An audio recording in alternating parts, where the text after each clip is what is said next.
We will help you find your ways to certain resources online. Just to give you a quick overview of what we want to cover. So basically, you are in the right place. If you already know what eBird is, you understand what the portals are. If I say the word portal or if I say the word safe date, you're not totally lost. If any of those words seem foreign to you, go ahead and leave this room and Danielle can get you reassigned to the basics group. I just don't want anybody to feel totally lost. So what we're hoping to cover in this session is we want to focus on our priorities and what, I'm sorry, I'm getting little pop-ups of other people coming in.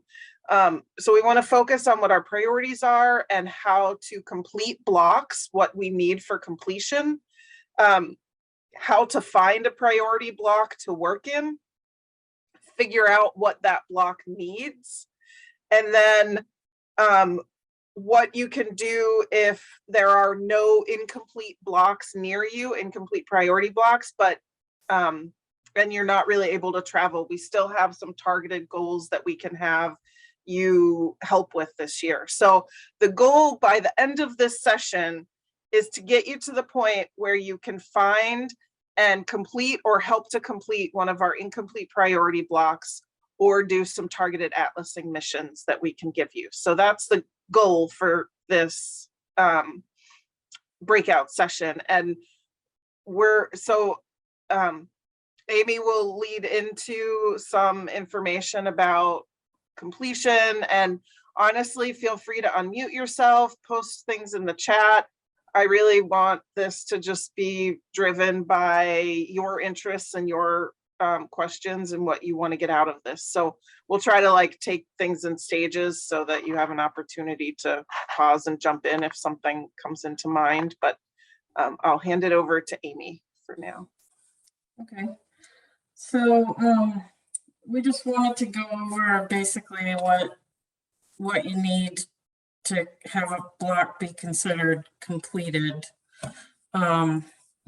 So it's fairly simple, and most of you probably already know this, but so a regular normal block, which most of you would have around your house, would need a total survey time of about 20 hours. We'd like you to try to cover all the habitats that are found within that block.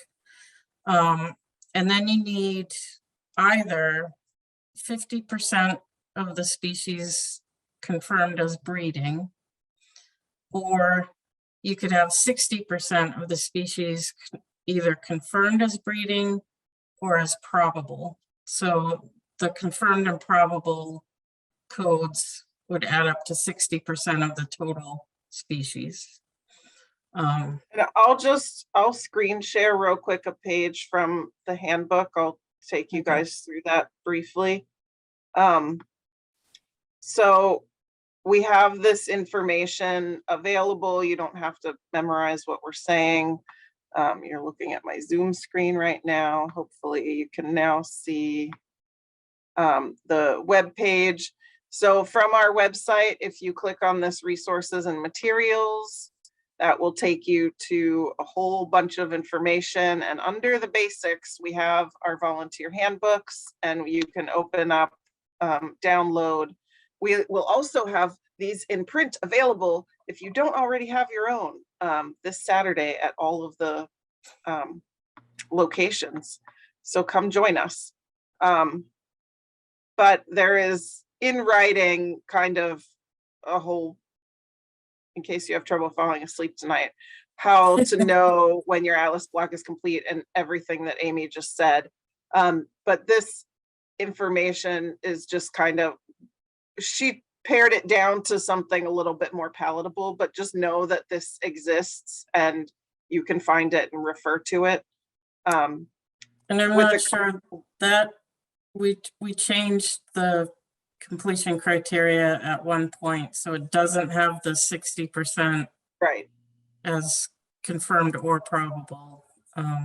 or Yep. confirmed plus probable, but, So with that minor edit, that either 50% of species marked as confirmed or 60% confirmed or probable. And if you are not sure, eBird knows what the codes represent, so it doesn't really matter. But again, if you scroll down to pages 19 and 20, we have all of those codes listed out for you.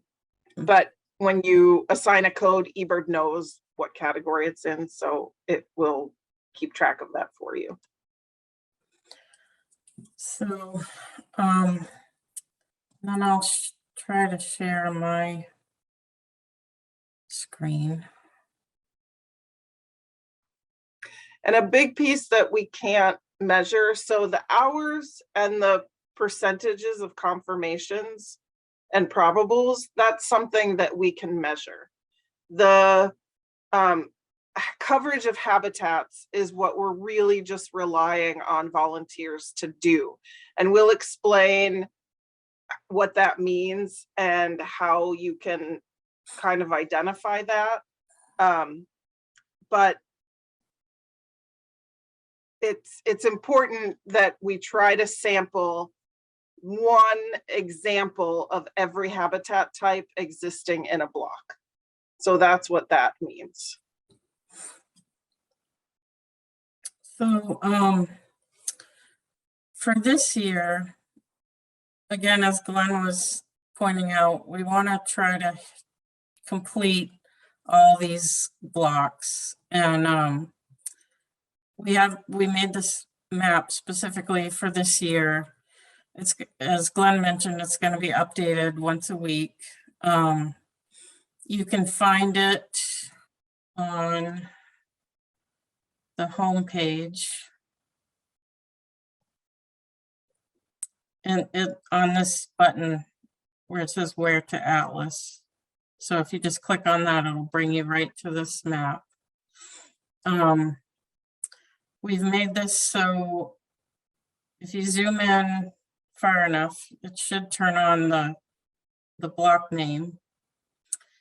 And then if you click on the block, it will tell you how many species it has coded so far, what coordinator region it's in, does it need help, how many hours are remaining. So this block, LaGrange Northwest, needs 12.1 more hours to be considered complete. It needs 14 species upgraded to either confirmed or probable. And then we've added, you can also download PDF maps of the block right from here. So if you click on this, it will bring up the block map, which you could then print out.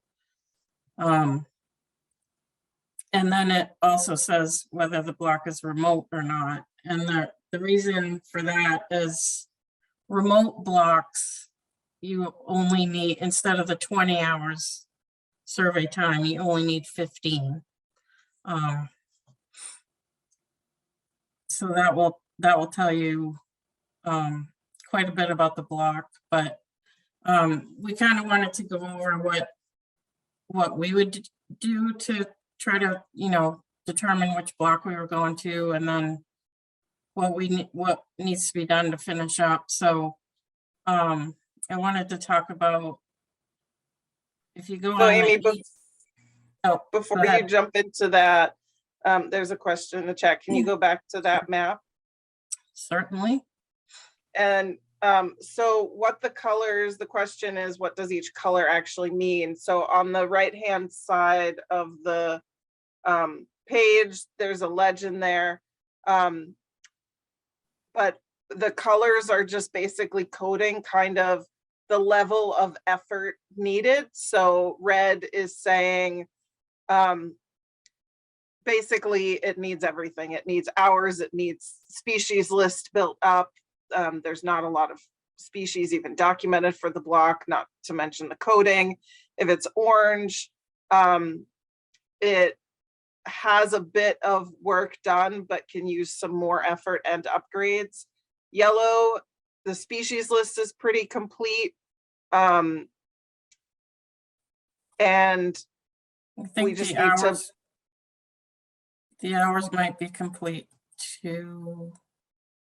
oh yeah, the hours might be complete. We just need Yep, species bumped up from from possible or observed to either probable or confirmed. And then the purple is, it's got a pretty good species list, but it doesn't meet that minimum hours for completion. So just a little guide, but to help you direct yourself. So this is kind of like where to go, how do you find a priority block to work in? so as an example, this is the one we're going out to on Saturday. The hours are done, so it has 20 hours of effort.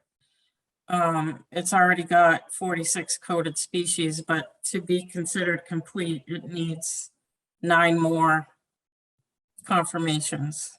And Kelsey just noted, so this is your first step. When you come to, start planning, okay, how do I find a priority block to work in? That's where we want everybody's effort directed towards. You come to this map, where to Atlas. You find on this map, you can zoom in, get some information about the block and identify where you might want to go. And then from there, step 2 is to click on that Google link to the Google Maps in the lower on this page, Amy, that takes you to on the left-hand side. Oh, yeah. To the Blockbuster page. So step 1 is come to this map, find a block. Step 2, click on this link to the Blockbusters page. And then this is where you'll be taken to that map that Glenn was showing, where it shows you if we have somebody covering it yet or not. The level of information and the processing for us to keep it organized, we kind of had to keep it separate between 2 maps. So it's 2 steps but this is the communication stage. The first step map is kind of, think of it as planning and orienting. And then this is the communication stage where you can figure out if somebody's already covered it, go back to step 1 and start over, pick another block, and then come here. So we've kind of touched on, what completion means and then how to find priority blocks to work in. So before we go into the next step in eBird of figuring out what a block needs, let me just pause here and see if there are any questions about completion or what these maps are and what they're telling. Like Amy and I have been living this for the last months. We have meetings weekly. We talk about it so much. I just want to make sure that what we are saying is making sense to the rest of you. So questions in the chat from your example, Amy, 9 more of any species in that example or particular species. So we will show you what I've already forgotten. Was that example, Amy, one that needs more species added or upgrades? I believe it's upgrades. Upgrades. Okay. We'll be talking about how to figure that out as well. Yep. And that just a minute. Yep. There's another question. Is it possible to see the species list for each block that needs upgrades? So we're going to jump into that in a minute. And that will, what Amy's about to show you will address both of those questions. I missed, sorry, let me process the chat. I missed how you got to the second map. Can you show that? So the Blockbuster map from here, under the needle gauge, there is a link to a Google map. Amy's rolling her cursor over it now. That is how you get to that communication Blockbuster map. And this link will bring you to this page. It says Atlas Blockbusters. And this map will show you the green blocks. Somebody's already said, I'm gonna cover this one. The orange ones need help. And then if you would like to sign up to say you will cover one, you just click on this link and fill out this form. And if you'd like to just be a backup atlaser for a block, you click on this purple link, and that will send an email to Glenn, letting him know that you have a block covered. So another question, Deb. So I have to ask, are you related to Jim Fahey? You can unmute yourself. No. Oh, okay. Not that I'm aware of. Jim Fahey he just retired as a warden from our department. So you ask if you're traveling near a green block, like from this blockbuster map that somebody has already claimed, is it worth you still helping? So I would say, if you are in the area for another purpose, like a family trip or some other reason, absolutely. It is, every record is value added, and that's the benefit of eBird, is that your submissions can be checked and dealt with real time. So even those people that have kind of claimed, or let's say like they've covered it, when you sign up to cover one of these blocks, what you're basically saying is to us that you're going to make sure that's completed. It doesn't matter how it gets completed, but you're taking responsibility that that block gets completed. So if you're a good Samaritan in that block, absolutely add records to it. It helps. If you were going to travel to that block specifically for the purpose of atlasing and no other reason, then we would say, if you can, redirect it, find a different block that doesn't already have somebody committed to it. So hopefully that answers. Judy, your question about Caribou Northwest, if it's the wrong color, email Glenn about it. There's been. Well, I guess maybe I clicked on the form, and it said this block is covered, but maybe that's before you've sent the email or after the email or something like that. You know, when you click on the form, it says this block is covered. Did you just cover it today? Did you just fill the form out today? I don't remember. That's what I'm seeing what maybe is going on, is that when you click on that form, it says, oh, now this block is covered because you're covering it or something. Yep. Okay, I'll email him. I'll put it in there. Yeah, there might be a little bit of a time lag. Glenn has to physically take the data from the forms and update the map. I don't think it's linked. So sorry. Is this totally a new map? This is the same blockbuster map as last year. Well, so I thought I already have my name in on that block. Anyway, I'll just write him in here and get it covered. Yeah. Because it is. So okay, thanks. Any tips for picking survey spots in a map area you're not readily familiar with? Yes, Johnny, we will get into that. Actually, let's go back to one of the PDF maps. So that's a great question. So, and this kind of gets at that habitat piece that we're really heavily relying on volunteers to do. So when you click on a block and you can scroll down and you can download either a topo map or an aerial map. I like the aerial just for my own planning purposes, but there's options there. Topo actually sometimes helps you see the different habitats better. And Amy, let's actually pick one that's kind of in a more remote, like logging road example. Because that's a very straightforward, like you look at that and you can see all these different like types of habitat to go to. Yeah, go to one of those. that's more remote. Because this is definitely, I know, Leon, you have a horrible, rough life. Can you all hear him whining in the background?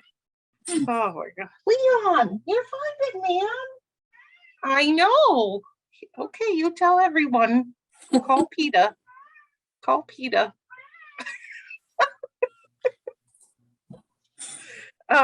Okay, so we'll take this map as an example for you, Johnny. So I would say go to your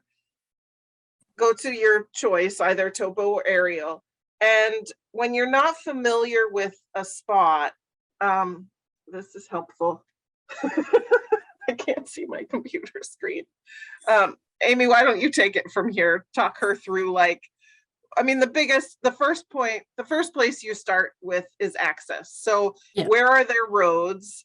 And then I also look for waterways, right? So if you're comfortable in a small boat, kayaking or something, where could you, that's my favorite way to atlas actually, is just plop a boat in a stream. So think about access, and then from those access points, Amy, talk her through this map of like how you might identify different spots to kind of go poke around and survey.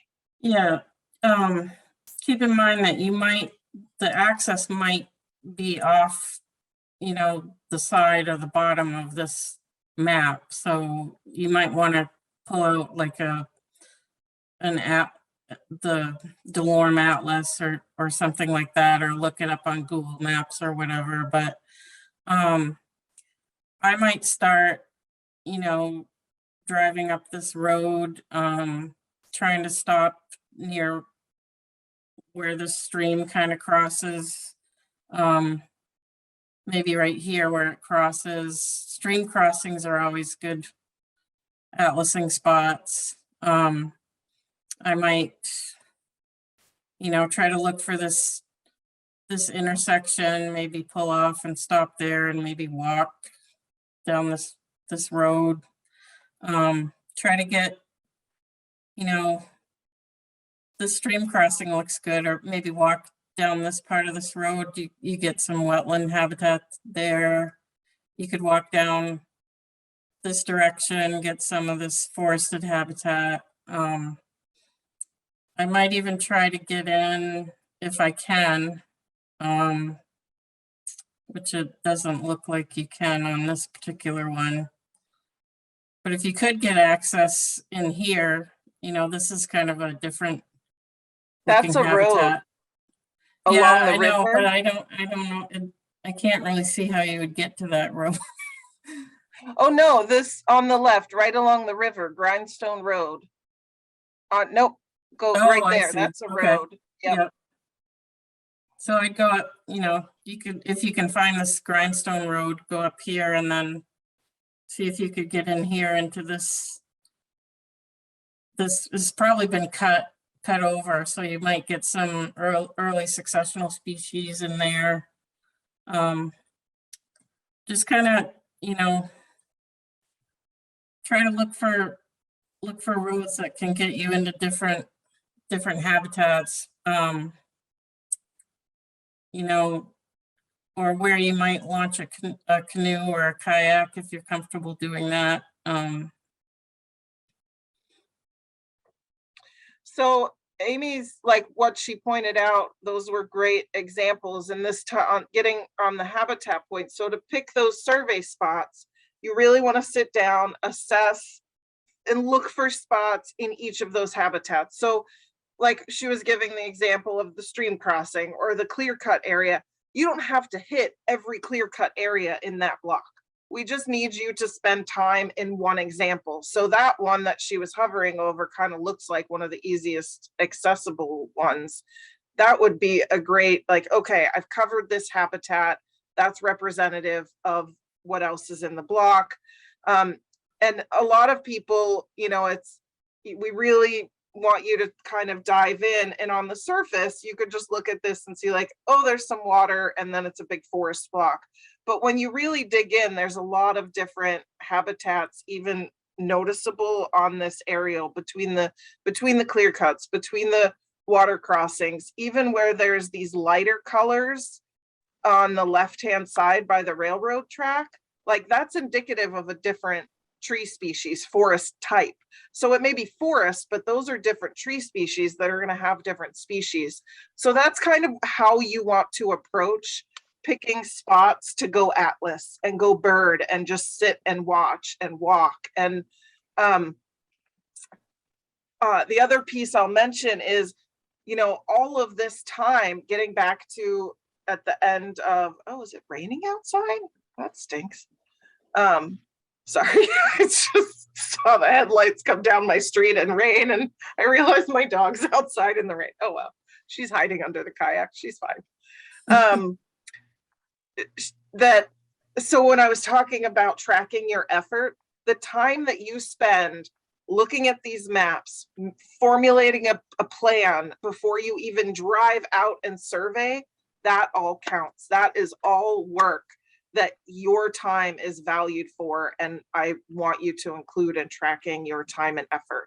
So does that example kind of help, Johnny? Does that answer your question? That was a great question. I can do it. Another Can one I just that's- add something? Yeah, This is Penny. I just want to add something. please do. Yeah, I live in Franklin County in rural Maine, and one of the things I've found to be incredibly helpful is talking to the foresters, the loggers, the Maine guides, the fishing guides. They can tell you, number one, how to get to places. Yes. Number two, they see things, they listen, they can tell you where the grouse are drumming.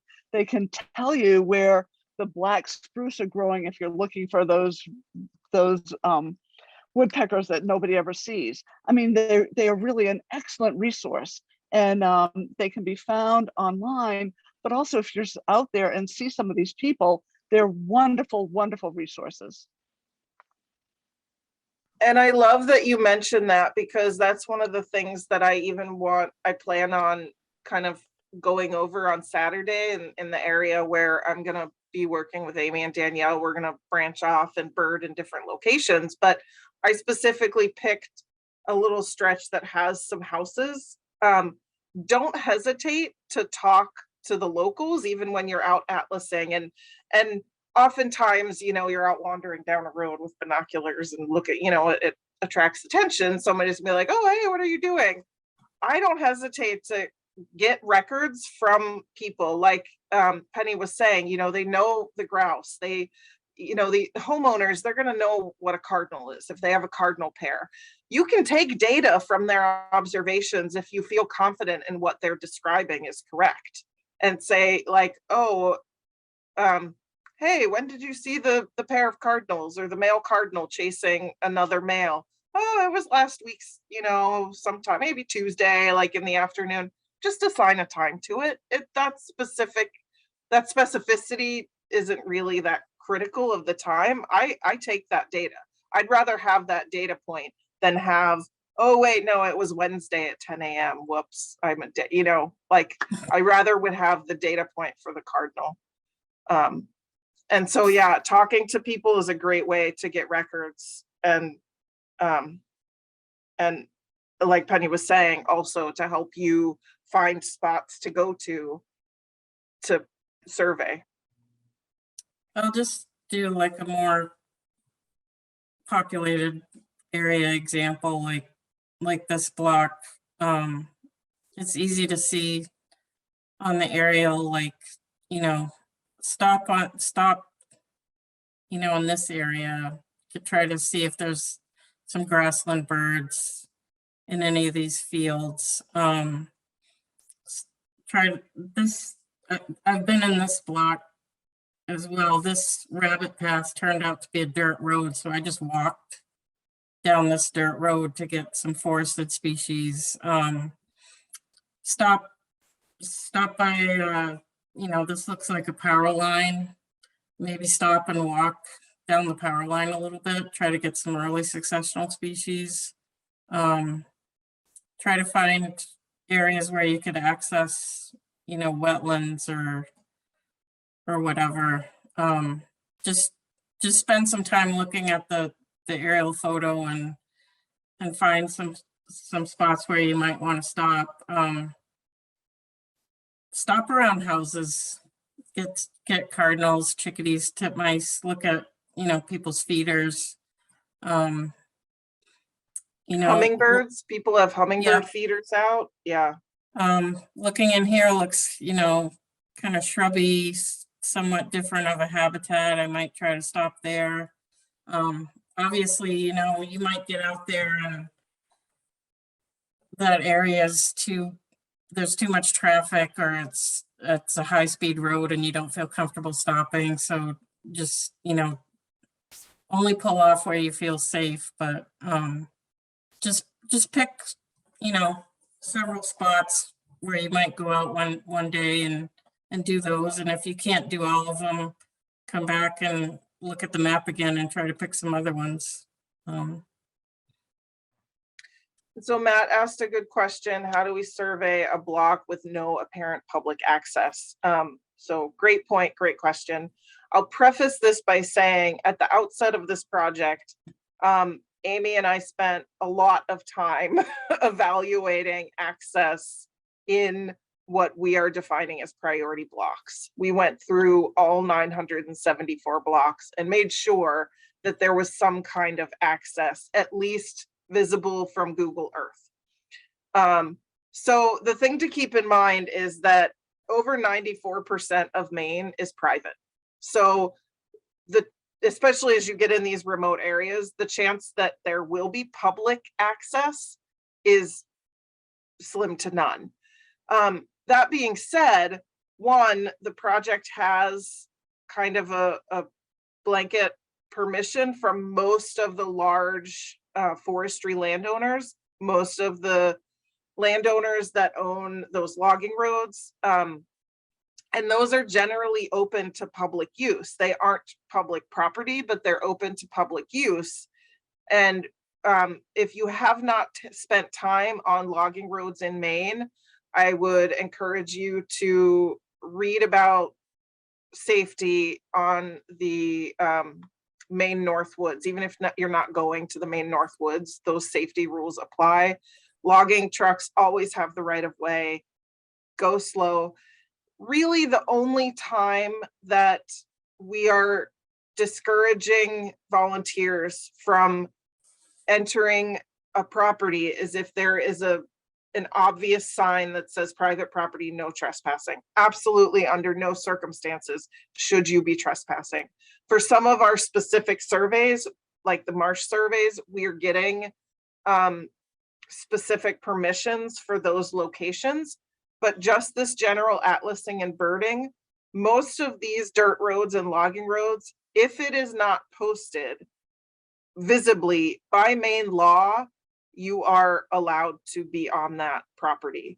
We don't want to encourage people to noticeably trespass or disrespect property, but most, which is to our benefit, given how much of the state is private. So I would just, and that's why, planning some of these is going to be involved. And especially as you get into these remote locations, you may drive up there and figure out, oh, there's a posted no trespassing sign. And then you have to figure out either another way to get in or waterways. Any navigable waterway, even by kayak, is public use.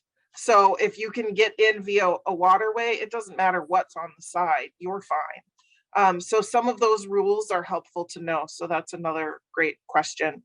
And Gail just wanted clarification. She said, so my understanding from all of this and looking at this map that we should abandon blocks that we've worked on before and take a red block for this summer.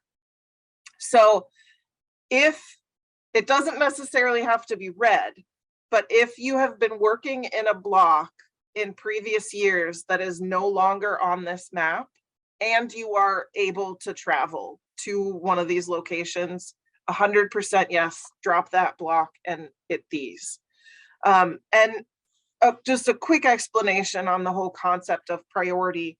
So priority doesn't mean necessarily that that location has all the priority birds and the best habitats. It may be a terrible block, but what priority means to us, and like from a bird standpoint, but what priority means to us from a planning perspective and why we need you to redirect your efforts is that we've identified these blocks to give us a representative distribution of the state.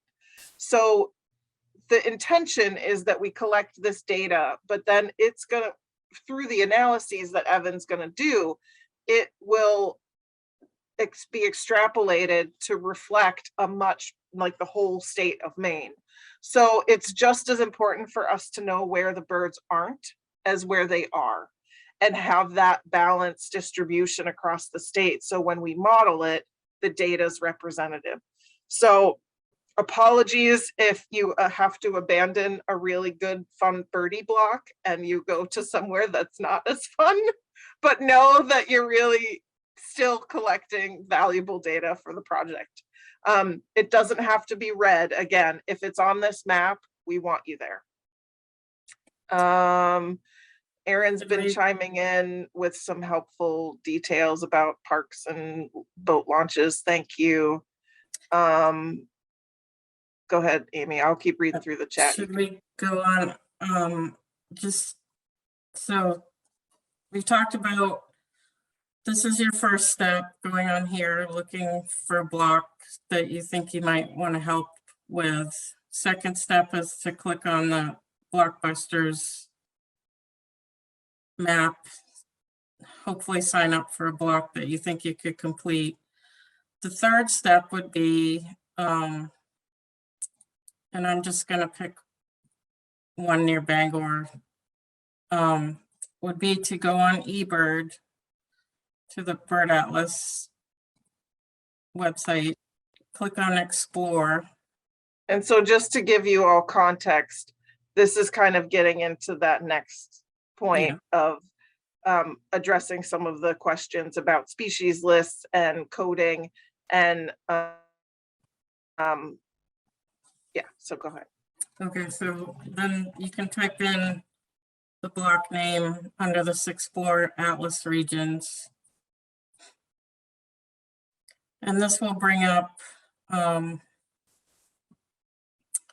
species list that already exists for this block. It's apparently got enough hours, but it does not have enough confirmed or probable species to be considered complete. So what I like to do is click on this breeding evidence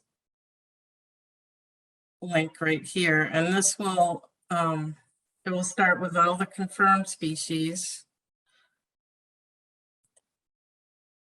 And if you click on it again,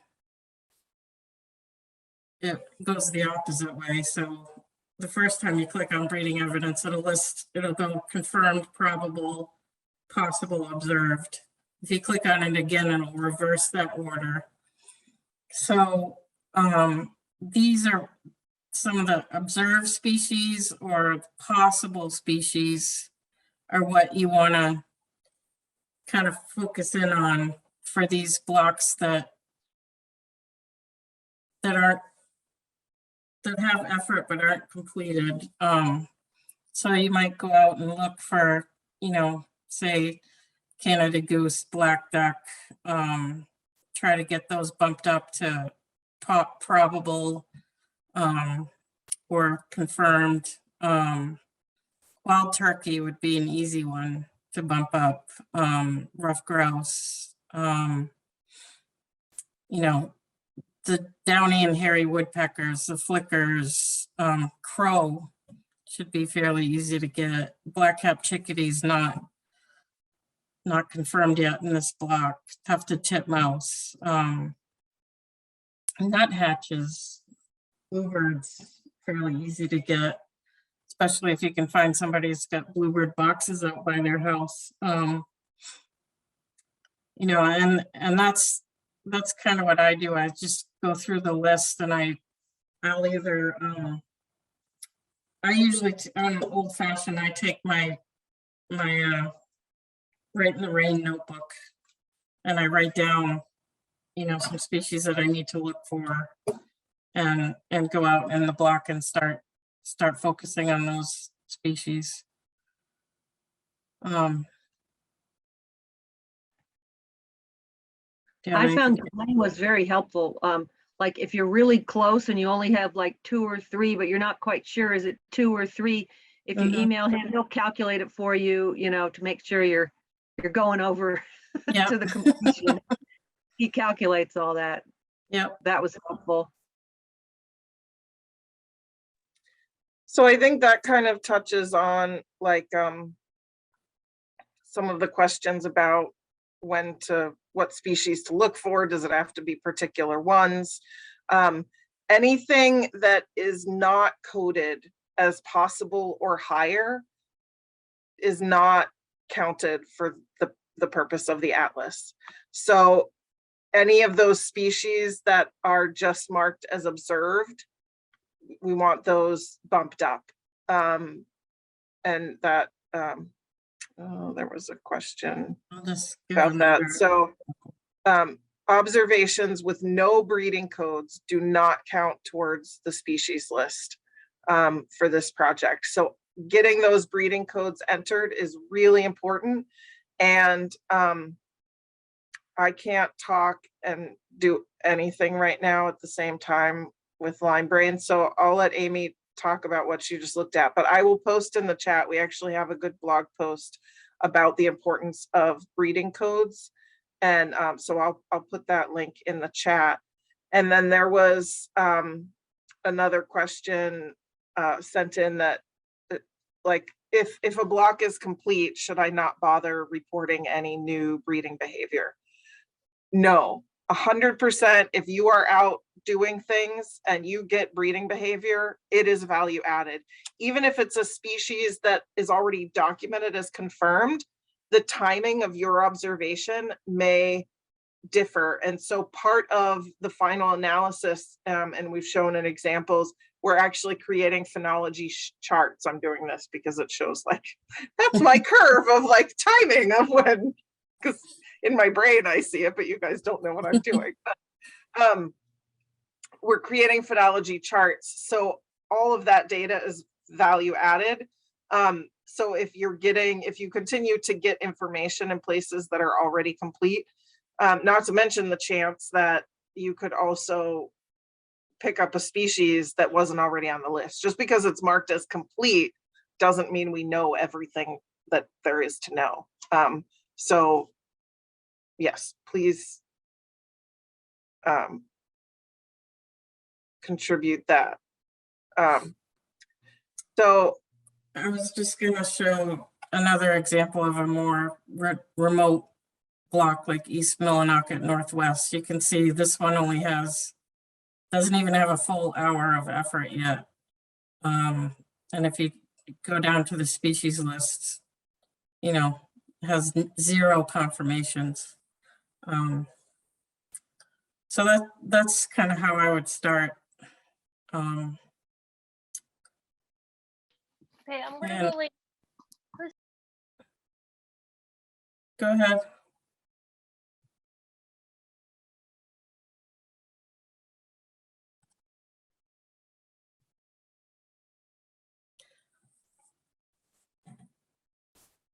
maybe it was an accidental noise. But as we were saying, we're really trying to reduce duplicating effort. So it is important to try to go to this Blockbuster homepage and let Glenn know if you're able to sort of cover one of these blocks. And we've also, I should add, Glenn wanted me to add this on this page. This link will take you to the eBird effort maps. So if you click on here, it'll show you, sorry, it's showing something different than I thought, but this is good too. This will show you how much effort has been done in a particular block, and you can enter the location here if you want to go to a specific block. I find it easier just to type in the block name here and look at it that way. But So there's lots of resources and ways, oftentimes because oftentimes I open up the PDF map and kind of backstepping into like just figuring out where to go. But and then I have Google Maps or my Delorme Atlas. It just made me think of it because I was scrolling through the chat and somebody commented, like, especially for the remote areas. And you can take your gazetteer, your big blue Delorme Atlas and kind of like pencil in the block boundary. Any of those means is helpful. And there was a comment about somebody saying that, it's really hard. I hardly ever see birds doing anything. I never find a nest. It's just that they're present singing. And so I would definitely recommend if you're able to join us this Saturday at one of our locations. That's the benefit. Like, that's one thing that COVID really hurt us, is that we couldn't do these in-person gatherings, but it helps so much to just get out there with other atlasers and pick up tips and tricks for how to make, observations. And again, if you go back to the handbook in that list of breeding codes, you don't have to find a nest. In fact, we're not encouraging. We don't want you to find a nest, because often finding a nest itself creates disturbance or could attract predators to the nest, which is not what we want to do.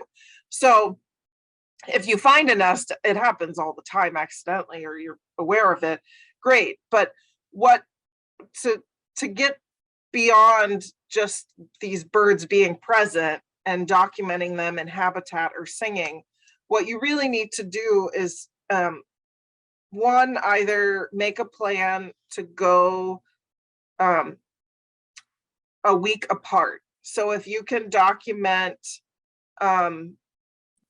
birds in the same a species in the same location within that block more than a week apart, even just them being present, that bumps them up to probable. So that's helping already. Or the next part, and that's where I always say, like, the great part about atlasing and what Glenn was saying, like, it's not quite birding. Birding, you just go and you document species present, but it's present. Oh my God, I can't talk anymore. Presence.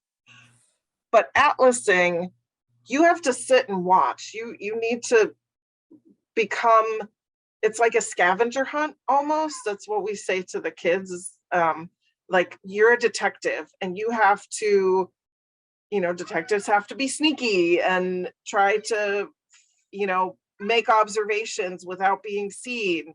And so you need to really kind of immerse yourself. You would not make a good detective, Leon. You have to immerse yourself in that bird's life for that moment of time, to wait for it to carry nesting material, or maybe you see a pair together, or especially watch it finding food. But early on in the season is a good time to build the species lists. So presence, like in June, late May, June, presence is enough. And then you go back a week later and you can bump all of those species present. If they're in the same location, you can bump them up to that probable code. And there was a comment about safe dates, and like bluebirds, the safe date is May, but they already have 4 eggs. So the caveat with the safe dates is that the safe dates only apply for the lower breeding codes. So if you're just documenting a bird singing or in habitat, Amy, if you can pull up the handbook again and just go to that page, the safe dates are pointless if you have confirmed breeding. The purpose of the safe dates is just to kind of give us a bound to exclude probable migrants. But if a bird is obviously nesting and you're getting confirmations or even the higher probable codes, that trumps the safe dates. If you go to the next page up, or 20 down, I guess, yeah, up on the screen, down in page numbers. Go down one more. No, other way. Sorry. One more, keep going. Up or Yeah, that way. Go to page 20, 19? not 21. Yes. Okay. So stop there. So like, for example, if you look, singing bird, if you read singing bird, it says present in suitable nesting habitat during its breeding season. Habitat, inappropriate habitat, the next line down. A species is observed in suitable habitat during its breeding season within safe dates. So you can always reference, if you have a code that you're not sure of, check the handbook. If it says it has to be within the breeding season, then that means it has to be within the safe dates.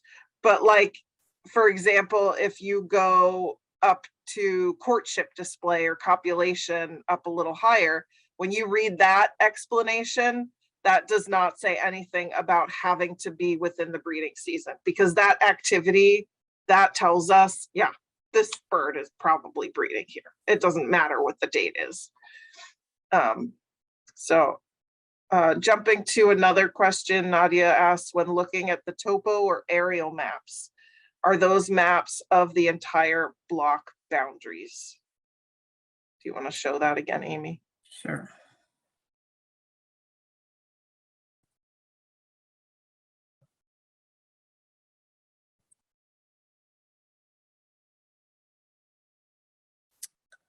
The block boundaries are marked on here with this dashed line with the white background. And it has the block name on each side. So on the south side of this top line is a Beanie Mountain CE, and on the top side of it is a Beanie Mountain Northeast. So, and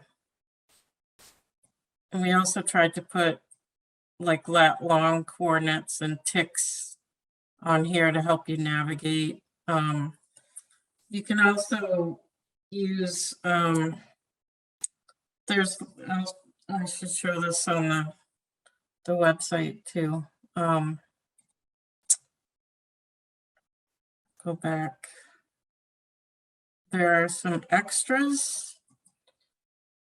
If you click on here, there are some apps that you can download on your phone. These ones are looking up acceptable codes by species. Safe date lookup tool. Did we not have links to the Arc Explorer map? Or? Under maps. Is it there? No. Yes. It's, well, there's instructions for getting Google Earth files onto your smartphone. And these are, these files are the block maps that go with Google Earth. So you could put them on your phone, and then as you're traveling, it would tell you when you passed a block boundary or not. I'll post, so Amy was trying to refer to an app through a GIS Explorer. And we didn't have a link there, but we have it in a blog post. I'll post that link for the blog post that tells you about that. But another piece of information and an update that eBird has done. So when you're in the eBird app, that now shows you the block boundaries in the app as well. So that's helpful, and it will actually alert you if you're getting close to a boundary. provided you have an updated version. So if you have an updated eBird, don't rely on that entirely. But I just posted in the chat the link to downloading or the link to the information of how you can find that app to put on your phone. So Judy was asking, for example, if you need to upgrade 18 species in a block, should you just wait until well into the safe dates in June? And then she realized, well, maybe you could just go 2 weeks in a row. So yeah, if you're just going back, and that's where like all those different colors on the first map where we're like, it needs effort and upgrades, it needs this. When you go into eBird and you see what the upgrades are that are needed, that should help you with planning. So you can either get upgrades into the probable code by going 2 weeks in a row. Once you're in the safe dates, if you go 2 weeks in a row in May and that bird's still singing there, it doesn't count because birds sing on migration. That doesn't mean anything. But if you go back, and that, like, if at least your second visit has to be within the safe dates. Or maybe you go back in July, and if there's a block that just needs upgrades, July's an easy time to get confirmations because fledglings are going crazy. Again, getting those confirmed is provided that the birds were successful, because if they failed, then you're not going to get all that fledgling activity. But just, you know, from a planning perspective, that's one way to think about it. What does general location mean? Is that based on your best judgment, or would that vary by species? I'm not sure I understand what. Is that in eBird? Oh, is there Oh, a general location? Yeah, you just showed the definition recently, when you have to go 7 days later, and if they're there in the general location. Right. No, yeah, good Yeah. question. Yeah. Thanks. So yeah, on the codes in the handbook where we said, like, if you, that S7 code where you get this bird in the same general location, in the handbook, yeah, it's based on your best judgment. It would kind of vary by species. And then are you thinking, like, would a singing woodcock? Oh no, that's different. So yeah, I would just use your best judgment. If it's like within, for a songbird, like, their territories on breeding are pretty small, so like 50 meters or 100 meters. If it's, you know, a wetland bird and they're in a different stretch of the river, but on a different stretch of the stream, but on the same stream, their territories are a little bigger. So, and that's a good way to, like, that's a great example of, like, that question leads to a great example of, like, how to use this as a learning opportunity, right? So if you have doubts that, oh, well, I'm not sure if I'm in the same general location, that really refers to how big is that bird's territory. So go home, Google that species, go to Cornell Lab, All About Birds page, and learn a little bit more about the species and see if what you figure out is enough to feel confident. Or you can also just tune in for our weekly Q&As and ask us. And that's the perfect kind of stuff that we discuss during the Q&As. Like, if you have a specific question, hey, I went and I saw this bird, but it wasn't in the exact location, but it was, you know, then we can guide you as to what to do. The singing, displaying woodcock is a great question that comes up all the time. So if a woodcock is just, so for the recording, the question is, would a singing, displaying woodcock be courtship behavior or singing? So if the woodcock is just doing their peat call, they're just on that, you're just hearing that meet, that's just inappropriate habitat. But if they take off and they do their entire timberdoodle display, that you can code as courtship. Going through the chat, sounds like people are getting good help. Deb, off current topic, she just logged in to record this training and the only fields are date, time, and mileage. No, okay. So Deb has a great question when I was talking about tracking effort and like the time that you spend sitting through this and listening to us talk, that counts as work. We want to pay you essentially for your time tonight even. So she was logging on to that volunteer portal to enter her hours. And yeah, it doesn't, we don't need any details. You just need the date and the total number of hours. And it can just be an estimate of what you contributed. So from, if you spend, I spent a couple hours looking at maps and then I left my house at 7 a.m. and drove to a block and I didn't get back home until 4 a.m. and all of that time was spent for the Atlas. Just give me that chunk of time at 9 hours. Whew, that was hard. Yes, no details are needed. We've tried to keep it as simple as possible. So great question. So yeah, go ahead, Amy. I was just gonna say, it's almost 8:45. Don't want to keep people here all night, but if there are any more questions, we can.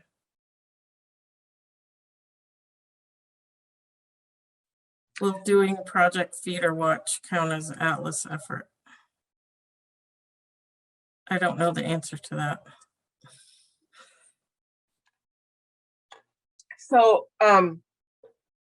if it is, are you entering it just in general eBird or are you entering it in the Atlas portal?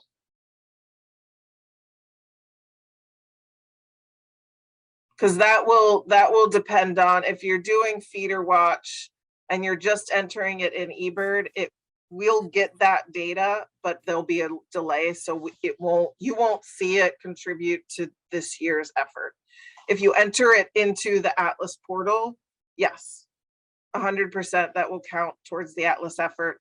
But again, the Feeder Watch, the most that you're getting, unless sometimes you get birds bringing their young to the feeder so you can get confirmation codes, but usually with Feeder Watch, the most you're going to get is just presence absence.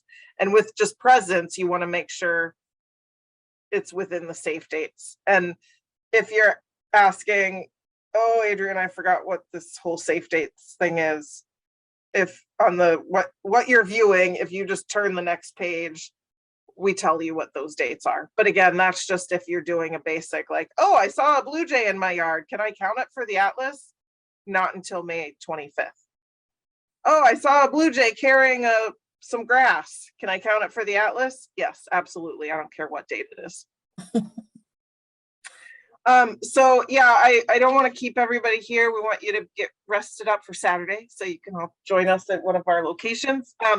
The one other thing I did want to mention, so the last piece we said, what can you do if there aren't any incomplete blocks near you? So say you go to this final year map that Amy has up here and you're not really able or willing to travel for whatever reason to go to one of these incomplete priority blocks. Is there nothing you can do for the project? No, we have plenty for you to still be able to do for the project. So we have targeted Atlas missions all around the state. So if you fall into that category, again, number one, if you can travel or get to any of these locations, that is what we need you to do, hands down. If you are unable to travel though, please don't give up on the project. Email Glenn, tell him where you live, and he will give you some targeted Atlas missions. We have identified areas in the state where we, based on the first Atlas's data or based on habitat and the species list, we are we would expect some species to be there, and we just want to double check that we didn't miss a species. So many of them are low-hanging fruits, like we just need to get back out there and like, is there a barn swallow? There's barns and farms all over this block. Really? Are there no barn swallows in this block? Maybe it just got missed. Those are we're calling that targeted atlas missions. And there's a good article about that in our newsletter. So keep an eye out for your email for that link. Mine's been doing that all day too. That stupid snoozing thing. So that's what we'll end on. Again, come to this map, get a block, go to the Blockbusters page, tell Glenn, tell us, communicate where you're going. We have so many awesome tools at our disposal that they didn't have. I spent the morning talking with Chuck Whitney, who participated in the first Atlas in Maine, and he's just blown away by our ability to manage this now. And, you know, so let's really capitalize on all of these tools and communications. And yeah, so Karina asks, who do I email if I'm available to travel with others? So your first step, Karina, I would suggest go to this Atlas Blockbusters page. And on that page, in addition to the map and signing up for blocks, when you scroll down, we actually have it. We've created a page where you can communicate with others, unless Glenn's changed it. So there's lots of other tools, this discussion dashboard, there it is. So you can check that out, communicate with others. If there's a particular block that you can travel to and it already has somebody on it, but you know you can help, you know, you can find them through that dashboard, or you can just email Glenn directly at Mainbird Atlas, all squished together, mainbirdatlas@gmail.com. That's Glenn. So there's a couple, we set up that discussion dashboard so that you all could work together amongst yourselves and communicate, or feel free to email Glenn and he can get you organized. As we get into, I don't know how he's going to do it, but as we get into more peak Atlas season, Glenn's going to be less available because he's going to be out in the field. He will probably Atlas all day and then check his email at night and not sleep. But our goal, our hope is by June 1st to have all of these covered green. So then all of us can just be out there doing our thing, atlasing, and we don't have to do the micromanagement. So we really want to try to color this map green by June 1st. So I want to, if you could stop screen sharing, I just like to see everybody's face as we say goodbye. It's so hard to not see people. I hope this was helpful. And again, just feel free to email us, communicate, chat with others. I loved where the questions ended up getting to tonight, because I said, like, as I said, and Amy and I, our goal was to get you to the point tonight where you were like going to that Blockbuster page and you knew what to do. And I love the questions. It's like, okay, how do I get to be a Blockbuster? So we accomplished our task, hopefully.